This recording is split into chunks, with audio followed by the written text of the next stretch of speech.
Alhamdulillahi haqqa hamdih hamdan katsiran thayyiban mubarakan fihi. Asyhadu an la ilaha illallah ta'ziman li sya'nih wa asyhadu anna Muhammadan 'abduhu wa rasuluhu ad-da'i ila ridwanih. Allahumma shalli ala nabiyyina Muhammadin wa ala alihi wa sahbihi wa ala man tamassaka bi sunnatihi ila yaumil liqa'i rabbih. Amma ba'du, fa ya ayyuhan nas usini nafsi wa iyyakum bi taqwallahi wa ta'atihi. Faqad fazal muttaqun kama qala ta'ala ya ayyuhalladzina amanu taqullaha haqqa tuqatih wa la tamutunna illa wa antum muslimun. Ma'asyiral muslimin jamaah rahimakumullah. Bersyukur kehadirat Allah Subhanahu wa taala, bersalawat kehadiran Nabi kita yang kita junjung Muhammad sallallahu alaihi wasallam. Dan kami wasiatkan untuk khususnya kepada kami untuk menjadi orang yang lebih bertakwa. Begitu juga dengan panjenengan secara umum. Marilah tingkatkan kualitas iman dan takwa kepada Allah Subhanahu wa taala. Ma'asyiral muslimin jamaah Jumat rahimakumullah. Ada sebuah postingan sosial media yang viral beberapa waktu lalu. Sebuah tangkapan layar dari seseorang yang mungkin sudah sangat putus asa, desperate dalam hidupnya. Dalam tangkapan itu ia berkomentar, sudah di tahap benar-benar tidak punya apa-apa lagi.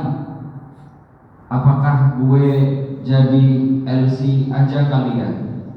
LC Ladies Corp. Sebuah kalimat yang kalau kita dengar sepintas mungkin hanya dianggap tulisan ringan atau mungkin candaan saja, tetapi juga boleh jadi itu lahir dari satu tekanan hidup yang luar biasa, dari jalan yang terasa buntu, dari kondisi di mana seseorang merasa tidak lagi memiliki pilihan yang terhormat untuk bisa bertahan dalam hidupnya. Lalu kemudian ada yang menanggapi dengan komentar satu nasihat. Ia berkata, sebelum memutuskan terjun ke dunia itu, coba tes sederhana dulu mbak. Kamu tahu terong kan? Nah, coba terong itu dicelupkan ke dalam toilet, lalu masukkan ke dalam air garam, lalu masukkan paksa ke dalam mulutmu. Kalau kamu merasa sudah siap, silahkan daftar ke tempat hiburan terdekat. Ngomong-ngomong, dengan harga Rp100.000, yaitu harga 1 kilogram cabai, maka kamu harus nyanyi 1 jam. Kalau kamu dibayar dengan harga 2 liter minyak sekitar 40-50 ribu, maka kamu harus menyanyi setengah jam. Dan itu pun harus dengan dipegang-pegang bagian tubuh privasimu sampai memar-memar. Sesuatu yang kalau kita bayangkan mungkin akan terdengar ekstrim, tidak pantas, tetapi ternyata komentar itu ditutup dengan satu nasihat. Saran serius, mbak, diamlah di rumah, berikhtiarlah sebisamu dan bertahan. Berdoalah Tuhanmu Maha Kaya, mintalah maka niscaya kamu akan diberi. Jamaah Jumat rahimakumullah, mari kita lihat fenomena ini sebagai satu cermin potret kondisi masyarakat kita hari ini, di mana ada manusia, saya tidak tahu jumlahnya berapa banyak, mereka yang sampai pada titik rela untuk mempertaruhkan kehormatan dirinya bukan karena tidak tahu mana yang benar dan mana yang salah, tetapi karena ia tidak lagi merasa punya pilihan lain untuk bisa bertahan hidup. Disinilah kemudian kita harus jujur mengatakan bahwa tidak semua orang hidup dalam kondisi yang sama seperti kita. Ada yang memiliki akses kepada kebaikan, ada yang tumbuh dalam lingkungan yang mendukung keimanannya, tetapi ada pula yang hidup dalam tekanan yang begitu beratnya hingga untuk sekedar bertahan saja menjadi perjuangan yang luar biasa.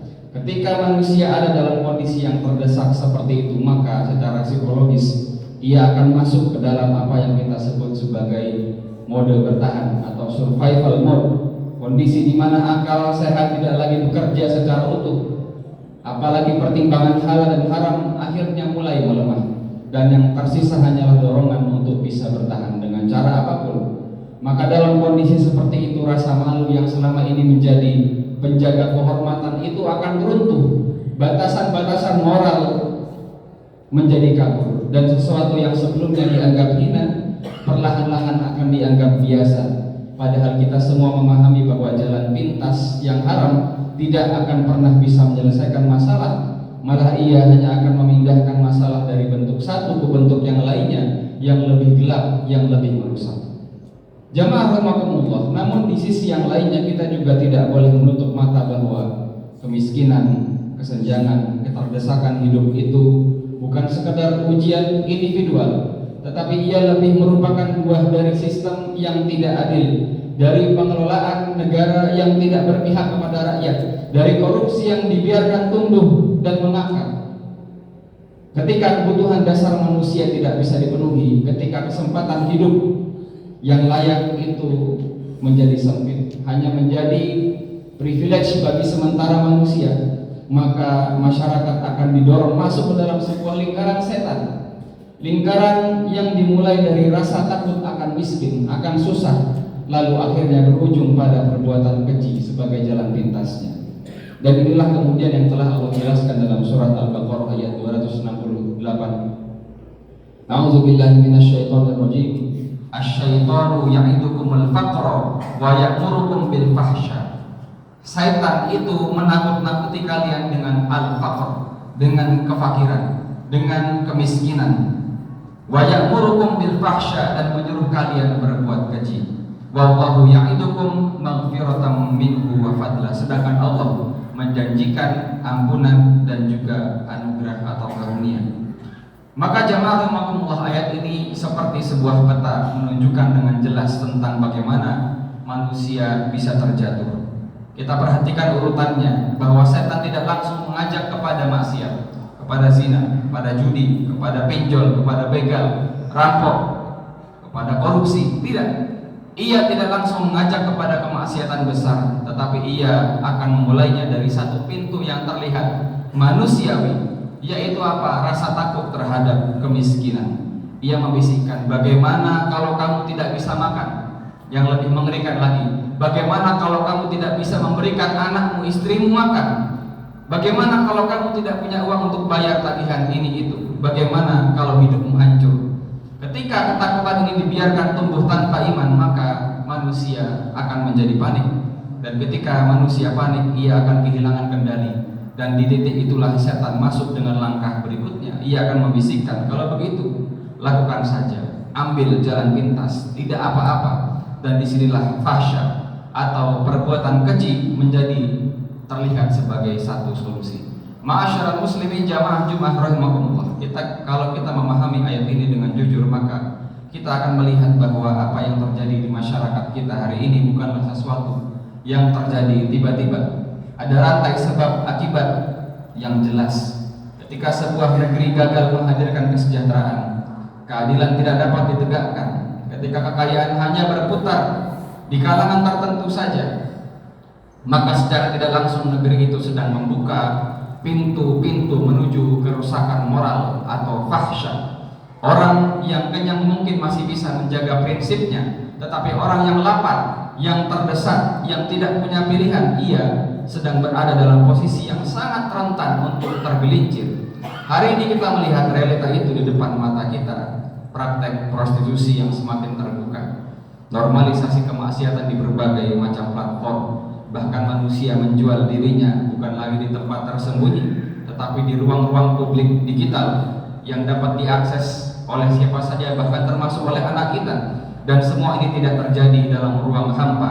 Ia adalah akibat dari sistem yang gagal menjaga manusia dari kehinaan. Jamaah sekalian rahimakumullah, panjenengan adalah orang-orang yang Allah pilih untuk mendengarkan ini. Orang-orang yang sedang diajak untuk berpikir lebih mendalam tentang arah kita. Kita hidup di zaman yang tidak baik-baik saja, di mana keburukan seringkali dibungkus dengan normalisasi, di mana kehinaan dipoles seolah-olah sebagai pilihan hidup yang sah, di mana kebenaran justru malah seringkali terdengar asing. Namun di tengah semua itu, kita harus kembali menyadari bahwa Islam tidak pernah datang tanpa solusi. Islam bukanlah sekedar agama yang mengatur ibadah kita secara personal, tetapi ia adalah sistem kehidupan bermasyarakat. Persoalannya bukan kemudian apakah ada atau tidak solusi dari Islam tersebut, tetapi pada sejauh mana kita yakin terhadap solusi dari Islam tersebut. Apakah kita benar-benar percaya bahwa aturan Allah lebih baik daripada aturan manusia, ataukah kita masih menyimpan keraguan di dalam batin kita? Dan di tengah semua kerusakan ini, ketika sistem di luar kita tidak bisa sepenuhnya kita kendalikan, maka yang tersisa sebagai benteng terakhir hanyalah iman kita. Iman personal inilah yang kemudian akan menjaga kita, menjadi garis pertahanan terakhir kita ketika godaan itu begitu dekatnya, ketika peluang maksiat terbuka lebar, ketika alasan untuk menyimpang terasa masuk akal. Kita bisa saja masuk mengikuti arus, kita bisa saja menjustifikasi kesalahan dengan mengatakan semua orang juga begitu, tetapi akhirnya imanlah yang akan menahan kita, yang akan berkata tidak, aku tidak akan menjual kehormatanku, aku tidak akan menukar akhiratku dengan dunia yang fana. Maka kuatkanlah iman kita, karena boleh jadi di saat kita tidak mampu mengubah keadaan, iman yang akan menyelamatkan kita dari tenggelam bersama arus kerusakan. Ma'asyiral muslimin jamaah rahimakumullah, jika iman kita sudah kita jaga, sudah kita kuatkan, maka jangan kita merasa cukup dengan hanya menyelamatkan diri kita sendiri saja. Karena di luar sana ada begitu banyak saudara kita yang sedang berjuang dalam kondisi yang mungkin tidak pernah kita bayangkan. Mereka yang terjatuh bukan karena ingin berbuat maksiat, mereka yang hanya terdesak oleh keadaan. Ada yang hidup dalam kegelapan bukan karena mereka menolak cahaya, tetapi karena cahaya itu tidak pernah sampai kepada mereka. Maka tanggung jawab kita sebagai bagian dari umat ini adalah tidak berhenti pada diri sendiri. Kita harus mulai berpikir apa yang bisa kita lakukan untuk menolong mereka dengan harta yang kita miliki, dengan tenaga yang kita punyai, dengan ilmu yang kita pahami, dengan dakwah yang bisa kita sampaikan. Namun lebih daripada itu, kita juga harus mulai berpikir dalam skala yang lebih besar, yaitu bagaimana kita bisa ikut berkontribusi dalam menyelamatkan masyarakat kita, bangsa ini dari akar masalahnya. Karena selama akar masalahnya tidak diselesaikan, maka lingkaran setan ini akan terus berulang, generasi demi generasi menghadapi ujian yang sama dan kerusakan yang terus diwariskan. Dan disinilah kita harus jujur mengatakan bahwa solusi yang parsial, yang sebagian itu tidak akan cukup. Kita membutuhkan solusi yang tidak hanya mengobati gejalanya saja, tetapi juga memperbaiki hingga ke akar-akarnya. Dan itu adalah syariat Islam yang datang dari Allah yang Maha memberi solusi, yang diturunkan bukan untuk membatasi manusia, tetapi justru untuk menjaga mereka, untuk memuliakan mereka, untuk memastikan bahwa tidak ada manusia yang harus menjual kehormatannya hanya untuk bisa bertahan hidup. Maka marilah kita berdoa kepada Allah Subhanahu wa taala agar menguatkan iman kita, memperbaiki keadaan umat ini dan menjadikan kita bagian dari orang-orang yang berkontribusi menghadirkan perbaikan dan kebaikan di tengah-tengah umat ini. Barakallahu li wa lakum fil Qur'anil azim wa nafa'ni wa iyyakum bima fihi minal ayati wa dzikril hakim wa taqabbal minni wa minkum tilawatahu innahu huwal ghafurur rahim.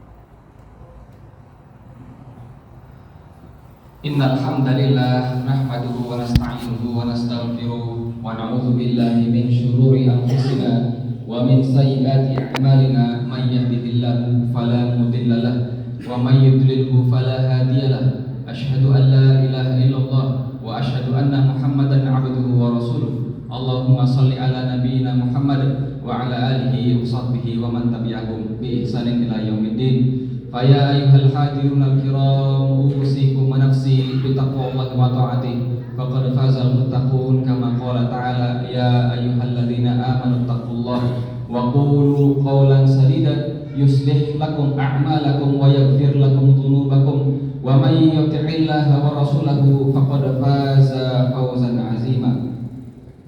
Wa qala ta'ala fi ayatin ukhra innallaha wa malaikatahu yusholluna 'alan nabi ya ayyuhalladzina amanu shallu 'alaihi wa sallimu taslima.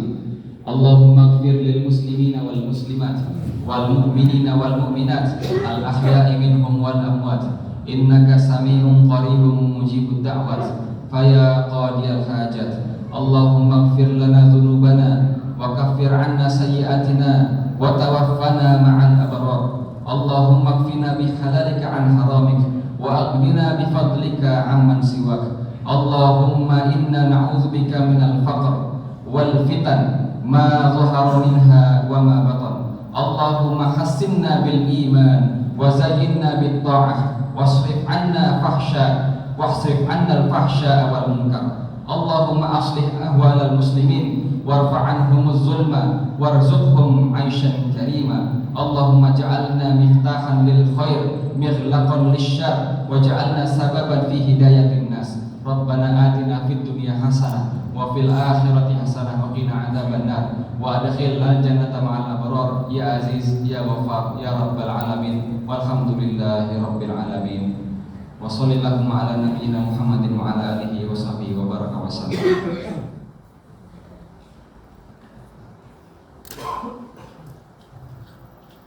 Allahu akbar, Allahu akbar, asyhadu an la ilaha illallah, asyhadu anna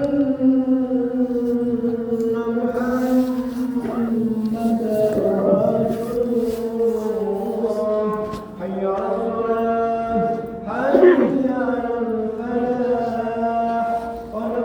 qamatis salah, qad qamatis salah.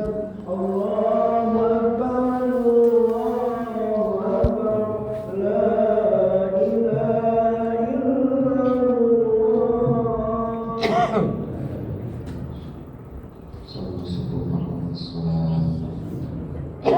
Dapat mengisi soft yang kosong, yang renggang untuk dirapatkan dan diluruskan untuk kesempurnaan sholat.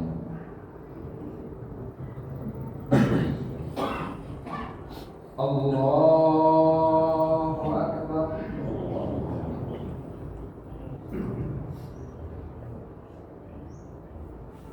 Bismillahirrahmanirrahim. Alhamdulillahi rabbil alamin. Ar-Rahmanir Rahim. Maliki yaumiddin. Iyyaka na'budu wa iyyaka nasta'in. Ihdinas siratal mustaqim. Siratal ladzina an'amta 'alaihim ghairil maghdubi 'alaihim waladdallin.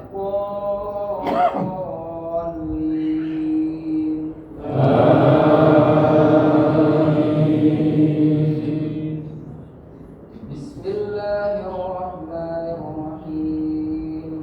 Sabbih isma rabbikal a'la alladzi khalaqa fasawwa walladzi qaddara fahada walladzi akhrajal mar'a faj'alahu ghusaa'an ahwa. Sanuqri'uka fala tansa illa ma syaa Allah. Innahu ya'lamul jahra wa ma yakhfa. Wa nuyassiruka lil yusra fadhakkir in nafa'ati dzikra. Sayadzakkaru man yakhsha wa yatajannabuhal ashqa alladzi yaslan naral kubra thumma la yamutu fiha wa la yahya. Qad aflaha man tazakka wa dhakara isma rabbih fasalla. Bal tu'thiruna al-hayata ad-dunya wal akhiratu khairun wa abqa. Inna hadha la fi as-suhufil ula, suhufi Ibrahim wa Musa. Allahu akbar.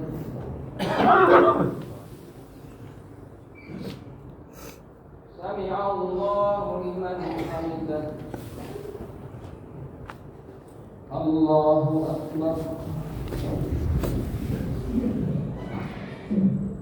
Allahu akbar.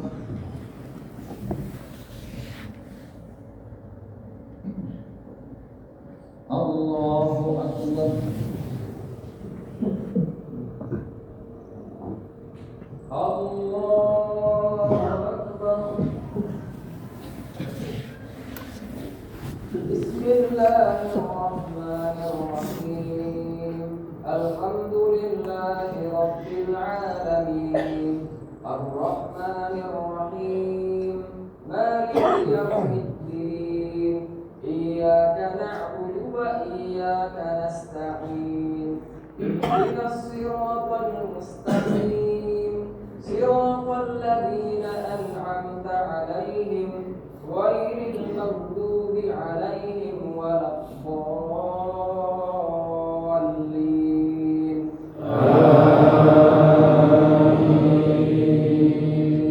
بسم الله الرحمن الرحيم.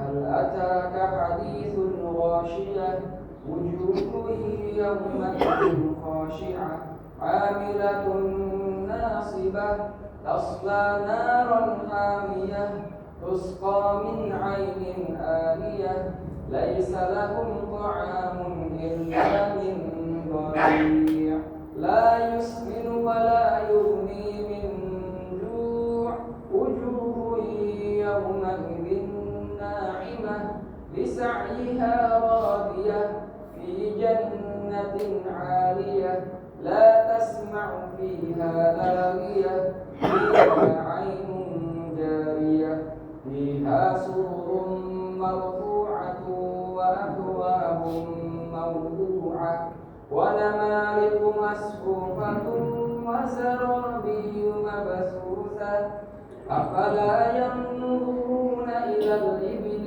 كيف خلقت وإلى السماء كيف رفعت وإلى الجبال كيف نصبت وإلى الأرض كيف سطحت فذكر إنما أنت مذكر لست عليهم بمسيطر إلا من تولى وكفر فيعذبه الله العذاب الأكبر إن إلينا إيابهم ثم إن علينا حسابهم. الله أكبر.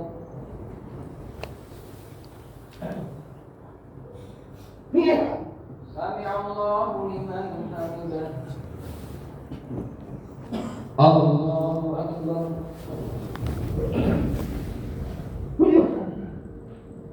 الله أكبر.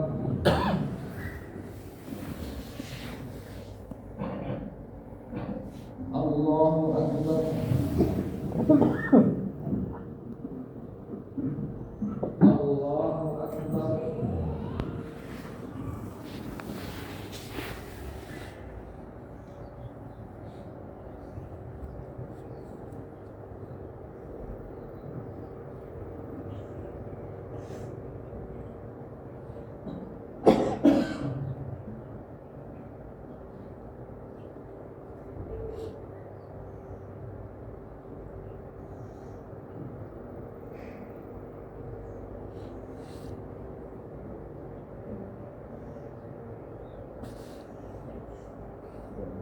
Assalamualaikum warahmatullahi